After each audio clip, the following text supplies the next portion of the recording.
ECC batika lokuta batika subversion toza basa na nzambe totambola nini na solo soko za bato ya kogarde ba secret ya plateforme na biso to garde yango bangonde babandi makambo media iza biso te bangonde babimi na nini na media ko za bizaleli na bango biso to komi osala score riposte pona ko établir nini vérité pe to kokikola kisabino soto sibisawo na ko yo kisabino ba audio na makambo nyonso bo tirer conclusion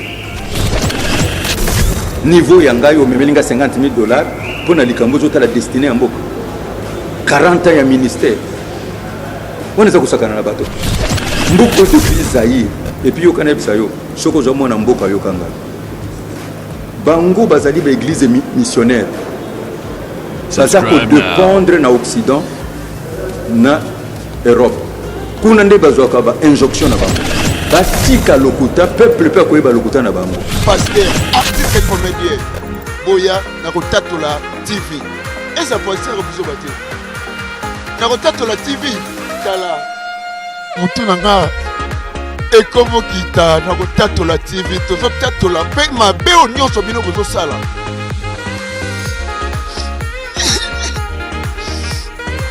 na ole la mawate na kama bikamu siko tatola TV oh sala pour l'information tolanda ye tina suka pokomona vérité ya kotatola TV ou Android ezo sala musala totatola TV.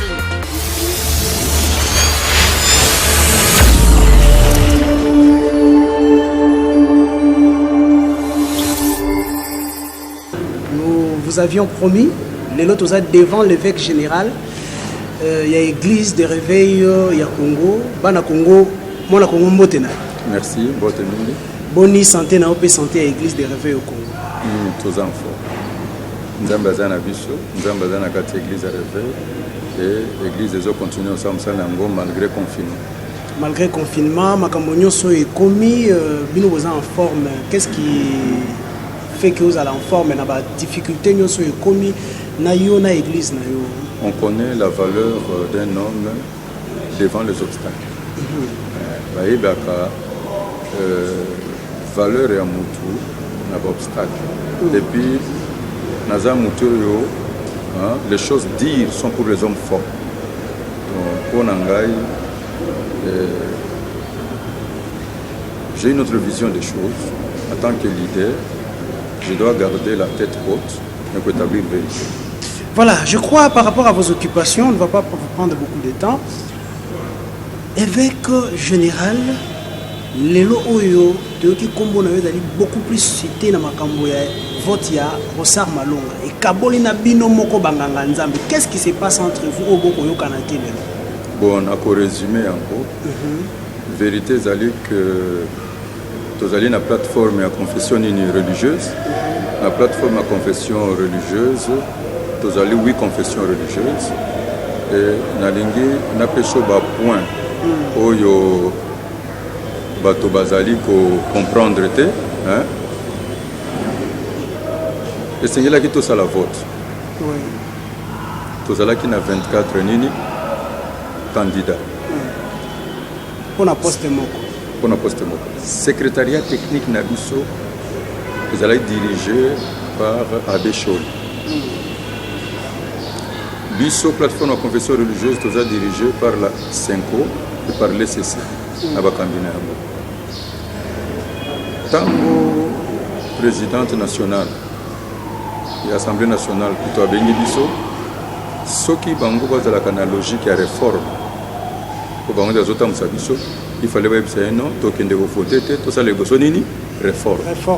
Basala qui en côté. Bandimi, token de osanini. Pour les candidats, tout ça, tout voter. Et na ba candidat yango bato bazotam sabango ezalika ka ba konzo ya catholique na SSC. Na ba espère na biso ba ko boya makambo ngolo. Te ba bazotambwisa organisation wana. Na triage tozalaki na 24 candidats ba présenter biso nini 6. Selon ba critères ba sala nini basala. Nakati na 6 wana komona candidat moko église à réveil azalité. Oui, église à réveil bazaki déjà éliminé. Donc ba batikali 6 ezalaki ya ba confession religieuse mususu. bazalaki mingi ba indépendant mais ezalaki aka mibale nde bazalaki ba confession religieuse c'est-à-dire ezalaki ya nini ya ECC ozomona na 5 nde batikalaki. Alors na kati na bango eza na 3 candidats batiaki bango pembeni parce que balobaki ke bazali proche na lobbying nini politique. 3 candidats wana comme les hasards n'existent pas, coïncidence tout le monde bango sur bazalaki baluba. Donc on tika les qu'on a 3 nini candidats. Alors candidat au lelo mokili mobimba ba telemeli. Pourquoi secrétariat na biso technique où ils sont dirigé par un catholique à Béchol où il y a yebaki qui y a pour poser des problèmes où yo bango bazo condamné que yende zali mutu organisé qui tricherie pour président actuel à pouvoir. Pourquoi va-t-il éliminer était la sélection va présenter monsieur na vote. Est-ce que bango ne va préparer qui crise ou comment? Parce que le coup le candidat mususu yo les 18 on va éliminer. Et ça va congolais va qui a haute facturité. Tout comme on pouvait l'éliminer là-bas, ça qui biso toye ba poto tuna kité les 18 là, hein? Et ça qui c'est nos critères de présaki ba. Ba tiki aleki. Nakolika leki c'est un candidat catholique. Catholique ezui candidat moko oazaki ya bango, protestant zu candidat bango yatikali wana sans confession religieuse. Yango kimbangiste usanini apparené sur demande. Il y a cardinal et moko nde wando diriger sur le but il faut chaque confession religieuse est parrainée nini batangeli biso ba CV na bango tokoka kinde kozwa consensus autour ya nini un candidat, ça c'est vrai. Pourquoi tu vois kozwa consensus parce que débat na biso ezalaki basé sur 2 points. Candidat et aller oya SCC babande ko reprocher balobi ke azalaki candidat malheureux. Tu as participé déjà à l'élection il y a 2018 na parti politique bien qu'il va défendre qui est à démissionner. Candidat Rossard balobaki qui yende participer qui na fraude électorale na KO il y a 2018. Wana ezalaki logique na bango. Mais yango to sengaki ba pesa biso ba preuve. To reporter wana ezaki le 8 tango te ko zonga le 9 ba yeko confirmer que candidat et allé. Ozomona référent, bien sûr, les candidat député national, na parti politique Songolo, na regroupement Songolo, conseil juridique Eric Senga a défendu qui est Ozomona. Mais tous les qui s'y ont gagné à dire vrai, ceux qui vont m'accompagner à la raté, bâtir à vote de meilleur l'équipe, pour ça moninga na biso, Ozomona les alliés et Sengela qui peut tout le monde sika salanini, abim. Mais et l'autre biso to poufeli pour to boire qui logique. Oh, il y a Koloba, que un Congolais, de défendre un Congolais, oh, il va savoir qu'ils que yende azali pièce maîtresse, aux hommes, oh, il y a ça qui que fraude et salam. Alors, il soit tant qu'il va servir de Dieu, pour protéger les Congolais, parce qu'ils ont la responsabilité naïté, azali membre à plénièreté. Alors, et puis il y a mis balé au Canada de Konangai. Alors, tango balobi ndenge wana bato oyo bakize ndenge wana ezali église catholique nde binisi likambwana totuni bango na 2006 bino bolwaka ke vérité ya nini ya urne prela na bino mokonzi na bino alobi ke ba résultat ezali conforme na nini na urne bopesaka biso preuve boyaka na preuve te liboso ya nini ya l'église vous êtes visé pourquoi nalobi tout simplement ezali leadership hein les habits le bale. 1. Bakinois balingi na zana neutralité objective. Na comprendre que zande bakinois balinga tellement mingi balingi tena zana position. Est-ce que vous avez malamu? Wana ezali analyse msusu ya mibale ezali te bato bazana ba état major hein bayebi ke na zana pouvoir wana. Tala ne pouvoir wa pesinga kama malone. Tout ça si confession religieuse mais soni. Vous avez ça charisme. Pourquoi vous avez un voix kaka moko? Pourquoi vous avez un charisme, pouvoir? Est-ce que ce n'est pas parce que Corneille n'a pas abimé ngambo na bino? Non, ngambo na biso omoni soki omenaka enquête na kosenga na yo okutana na point focal na biso azali Imam Moussa abetela yo historique ya plateforme toucher les sacrés. Est-ce que vous comprenez vous allez là Congolais nyonso oyo ata sambelaka te ata langue akotoucher les sacrés. Le biloko wana ezalaka na état major abokonza mulili. Donc balobi ke bayi bakosala ndengo wana lokwa balukio na butu baziote bameki batoucher na moyi. Ya turo pe awo basali yango ndengo wana oyo ya turo nazo sayo za commandité mais ezali résultat ba auteur intellectuel ezali 5 na SCC catholique na protestant parce que bangonde ba auteur intellectuel. Pourquoi? Parce que bangonde balobaki que celui qui sème le vent récolte la tempête. Bangonde babimi c'est pas na bato ke biso tozu corruption. Vous comprenez? Ba livrer biso na public. Bangonde balobi ke no soni wana nde muto akendeki landa ba radio na sengi na yo.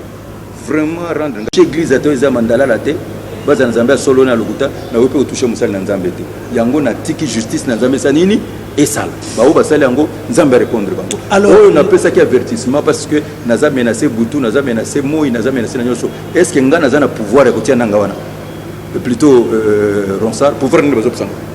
Alors en conclusion, message ni nous ko passer à paix. Est-ce que il y a encore possibilité à Kozonga pour na message ya paix ezali bandeko ya 5 bandeko ya SCC batika lokuta batika subversion toza basana nzambe totambola nini na solo soko toza bato ya ko garder ba secret ya plateforme na biso to garder yango bangonde babandi makambo media iza bisote bangonde babimi na nini na média pour ça bizarre na bango biso to comme ça la score riposte pour na établir nini vérité peut to ko la kisabino soto silisao na ko yo kisabino ba audio na makambo nyonso bo tirer conclusion mais pour na biso to zali un héritage moko nzamba pesi biso zali Congo eza mabele na nini na biso ça c'est un yami balé biso église à réveil to sengi unité nationale concorde nationale paix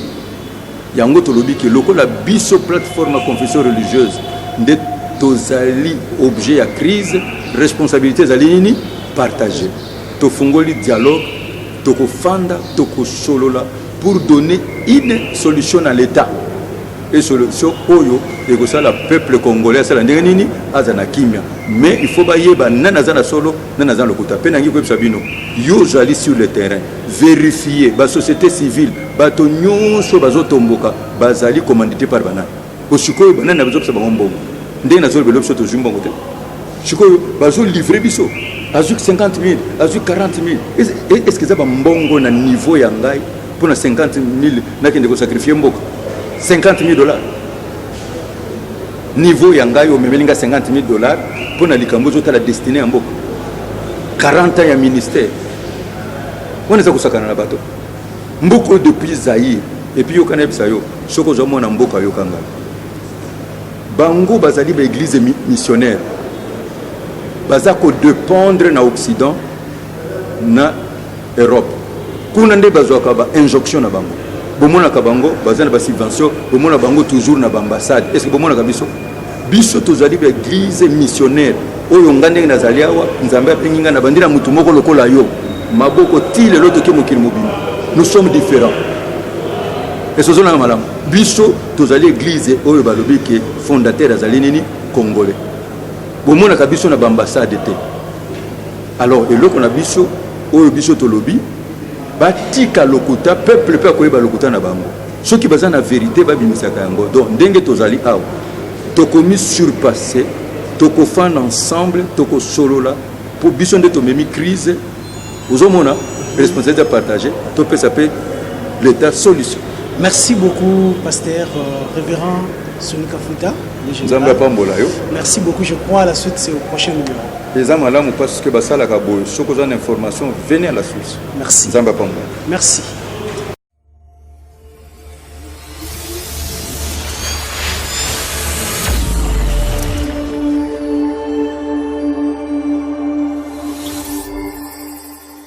Eh basala ba chaîne bakosa oyo ya sikoyo ya 2020 to tatola TV. So tatola TV na ba façon nyonso okongunzama otatoli TV na tatoli TV ekene liboso na kombo na Yesu totatola TV ezaka makambo ete pasteur artiste comédien boya na kotatola TV eza pasteur biso bate na kotatola TV tala mutu na nga ekomo kita na kotatola TV tozotatola mpe mabe o nyonso bino bozosala